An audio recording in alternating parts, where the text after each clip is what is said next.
Hello, it is around 2:45 p.m. on May 11th, 2020, and welcome to the weather update. And you can see varying conditions across our state. In Long Island, we're in the upper 50s. New Jersey's close to 60, but you can see the colder air over Pennsylvania, and that's where these freeze and frost advisories are. Um, that are to our north and west. So you can see that somewhere in there is a cold front, and that is why you're seeing what we are seeing right now with the variation in temperatures. Now I want to go to, I think it's this one. I'll show you this one. This will show you another weather map. Yeah, here we go. So you get an idea of what we have. I'm going to start showing this as a feature here. Let's see if we can make this larger. Here we go.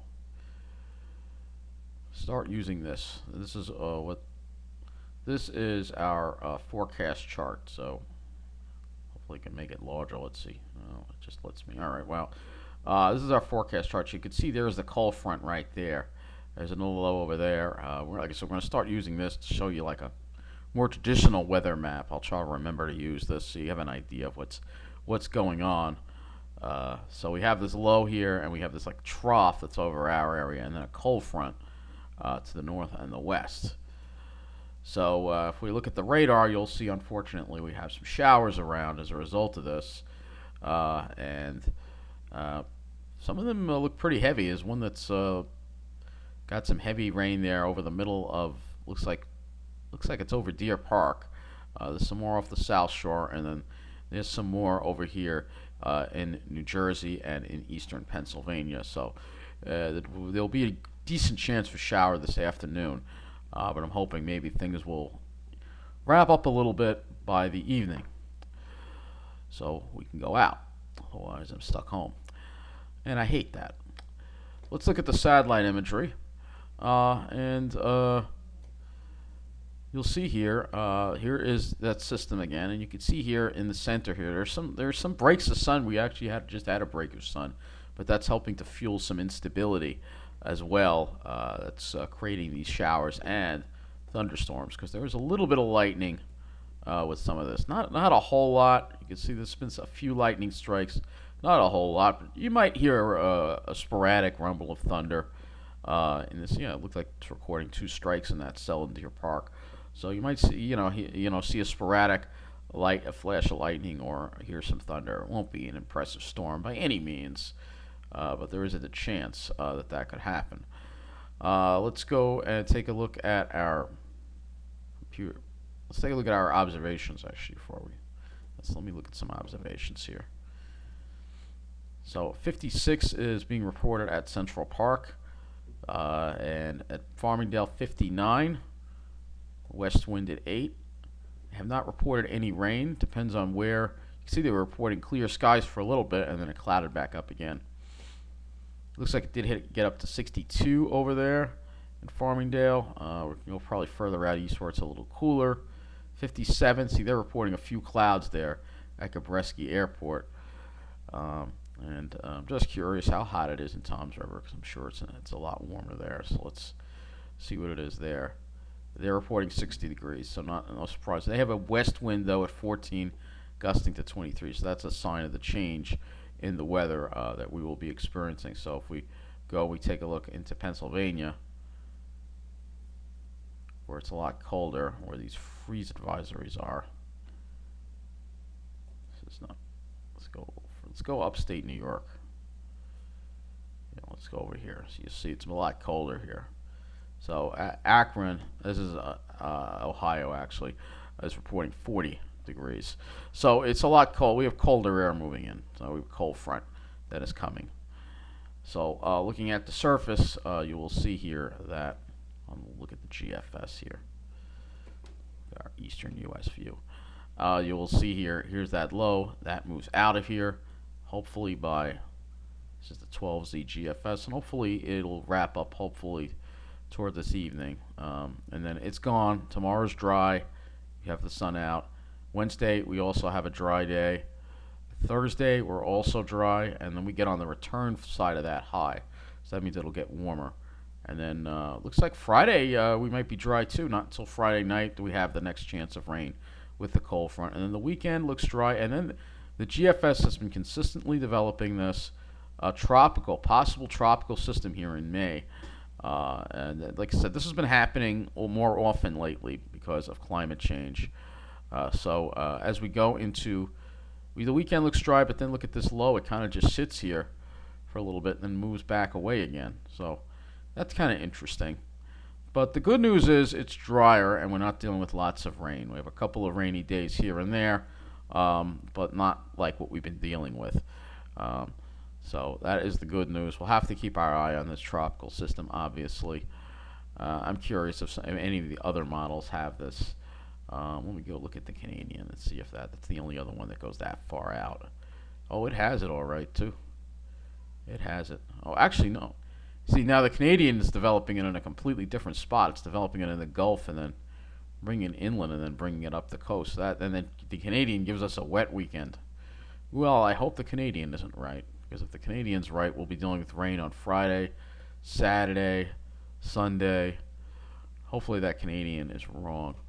The Canadian does not have a good track record, so it has a tendency to be overly amplified with these systems. So with the high building in, we should have some nice weather once we get done with these showers that we're dealing with right now. So let's go look at the sky conditions as we head into tomorrow, and you'll see clear day tomorrow.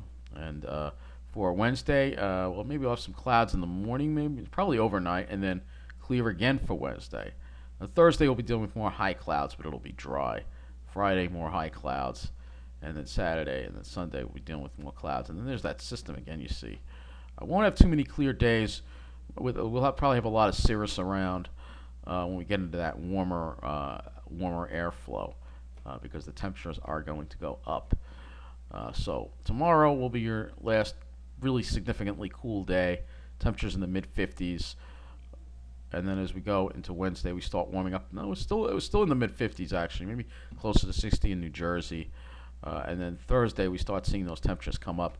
And now we're getting into the 60s and maybe 70 degrees or greater in New Jersey and interior into New York City, and looks like maybe parts of the Hudson Valley, getting up to maybe the low 70s on Thursday. And then for Friday, we get even warmer. And then the GFS has us reaching well into the 70s, maybe even 80 degrees possible. Or greater in New Jersey, and then Saturday we see it get knocked down a little bit, and then Sunday this could be a backdoor front here that we're looking at, so I'll have to keep an eye on that. That often happens in May. That's nothing unusual. Now the other thing about this air mass that we'll be getting is that so the air mass will be dry for tomorrow. You'll see very strong wind barbs, so we'll be breezy tomorrow, west winds. Low dew points, be nice dry air. But then as we go into your Friday, that is when we see the humidity come up with that warm air mass, and it could be kind of humid, which is not something I like. You're not supposed to see. Yes, you can have warm weather in May, but having humidity in May is very unusual. Usually it's a dry warmth, in May, but the way things go with climate, the dew points come down a little bit, this is indicating a backdoor front right here. That's trying to make it through for the weekend. That's what that's indicating. So we'll have to see. We might be dealing with a backdoor cold front. There's a good chance that will happen. So it may maybe not New Jersey, but Long Island keep the heat in check, hopefully. Because I don't really want any hot weather. Because again, we're not allowed to sit inside the dining rooms, so can't do that. So I'm going to go right back to the cloud fraction. We'll look at the NAM and see how that handles the clouds. Because again, the GFS is kind of low resolution. So you can see here, clouds break up, and then we're having a mostly sunny day tomorrow. A very nice mostly sunny day tomorrow. And then we have a little bit of cloudiness come in around Wednesday night. I'm gonna have to see if there's showers attached to that or not. A little disturbance, I guess. And then Wednesday, mostly sunny as well. And that's as far as I got with the NAM. So that will be interesting to see what happens with that. I will use one other model to look at the skies, and that is the RGEM, and use this one because this one's got a pretty decent resolution on it too. This one seems to want to have a bit of cloudiness over Connecticut, And then you have the clear skies most of the day, and you have that other wave of cloudiness come, and then Wednesday, more sunshine. So I'm gonna go look at the.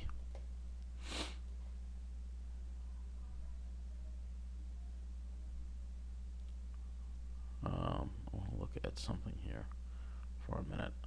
Um, what was I gonna look at? I forgot. Oh yeah, yeah, the NAM 12 kilometer. Okay, so like this. So there's your system there. And I'm hoping, unfortunately, the chance of showers is going to be around probably until like 6, 7 o'clock. Then the low pulls out, dry tomorrow. Dry. Is there any? Yeah, there's something upstate, but that's not going to, with that disturbance, I don't think that reaches us. And then the next chance, according to the NAM, wouldn't be until well overnight. Like I said, this may evaporate very well by the time we have to get out that far. So we'll take it on over to windy.com and we'll take a look and see. This is based on the European model, so we'll go ahead and look at the wind for tomorrow and see, because it is going to get a little bit windy. You can see it'll be breezy. It won't be to the point of being unbearably windy, but it will be a little bit windy. Maybe wind gusts up to 30 miles an hour. And then Wednesday we'll see much less of that. On Wednesday we'll have pretty much light winds and maybe a little bit of a sea breeze going on the south shore there. Um, and then we'll go ahead and look at the clouds, see how this, because this always is like a different cloud forecast for whatever reason. It's got some clouds over the eastern part of Suffolk hanging around at 11 a.m. and then 1 p.m. But I think it's overdoing it a little bit. I think we'll have mostly sunny skies tomorrow. Let's look at Wednesday. Wednesday is nothing, so Wednesday is clear. And again, it develops this area. I don't know why the Euro does that. I think it's a little overly aggressive. The European has not been as good lately with that. So I'm just curious about the temperatures and see how if it brings in the heat. For this is Thursday, 2 p.m. and it's really underdoing the heat. I think it's going to be warmer than that. I really do. Yeah, it seems like it wants to have. There will be a sea breeze on Long Island, but I think it'll be a little warmer than that. And I think Jersey's going to be near 70. Let's see what about Friday. Friday it brings in the heat a little more. So Friday, you've got temperatures now that are well into the It looks like we got low 70s, maybe some middle 70s. I think it'll be more like middle 70s in Northwest Nassau, probably around 70 for everywhere else on Long Island, South Shore in the 60s, and Jersey you're going into the 80s. So that's what it looks like for Friday. And let's see what Saturday with that backdoor. Yeah, looks like it does have sort of a backdoor front setup. So I'm expecting that we'll see some type of semblance of backdoor front probably on the weekend. And we'll also be dealing with, actually let's look at the dew point too. See how this dew point forecast handles. So lower dew points on Thursday, but it's Friday when you might see those higher. Yeah, brings the dew points. All right, these are the dew points. Wow. So yeah, it'll be a little humid. On Friday, folks. That's what it's looking like right now. So I guess that does conclude everything in this weather update. I'm trying to remember if there's anything I left out, but I don't think so. I'll probably realize it after I stop. I will look at one more model on this, just to make sure I'm covering all the bases here, and that is the HRRR model, which is the rapid update model, and I don't have enough of that one in, so we'll just look at that. So this kind of shows you the shower activity where it is, and we're not out of the woods until probably not until 6 o'clock or so, maybe. It's sporadic as to where these showers are going to pop up. You just don't know where they're going to pop up. I will. Let me just take a look at a better radar here for you. Let's look at the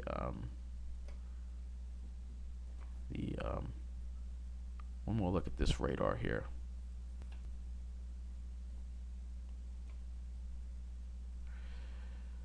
Let's wait for it to load here because I didn't load it. I should always preload something. So this is just nicer resolution. It looks nicer than the.